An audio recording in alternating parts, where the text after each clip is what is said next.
అటువంటి 2 రకాలు చూడాలి. ఖాళీ చేయించడం ఖాయం, దానికి కమ్యూనిస్ట్ పార్టీ సపోర్ట్ చేస్తుంది. అదే సందర్భంలో పేదవాళ్ళు మధ్యతరగతి వాళ్ళు ఇంటి కట్టుకుంటే వాళ్ళు ఎక్కడ మోసపోయారు? ఎవడో బెనామీ అమ్మాడు, వాడిని పట్టుకోండి. ఎవరైతే బెనామీ అమ్మారో వాడిని పట్టుకోండి. ఎవరైతే రిజిస్టర్ చేశారో వాళ్ళని పట్టుకోండి. ఎవరు పర్మిషన్ ఇచ్చారో వాళ్ళని పట్టుకోండి.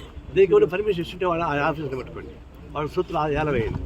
అందువల్ల అధికారులు వదిలిపెట్టి, అవినీతి పనులు వదిలిపెట్టి, దొంగ పట్టాలు సూచన సభ్యులు వదిలిపెట్టి ఎంజాయ్ చేస్తున్న అమ్మాయికి దొరికి బాగా వాళ్ళు ఇబ్బంది పెట్టుకోవాలని నేను కోరుతున్నాం. ఇది కొనసాగించమని కోరుతున్నాం.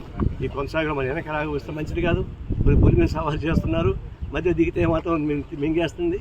దిక్కుని పోతే అడవికి తీసుకెళ్తాం. అది మనుషులకు తీసుకెళ్తారు, జనాలకు తీసుకెళ్తారు. రేవంత్ రెడ్డి జనంలోకి పోతాడు. మధ్య దిగితే పుల్లు తింటాయి. ఆయన అదే కొనసాగిస్తే జనంలోకి వెళ్తాడు. జనం మిమ్మల్ని కాపాడుతారు. కమ్యూనిస్ట్ పార్టీ మీరు సపోర్ట్ చేస్తుంది. ఇలాంటి దుశ్చర్యలు పాల్పడిన వాళ్ళకంటే తగిన గుణపాఠం అని చెప్పేసి నేను ఎవరు కోరుతాను.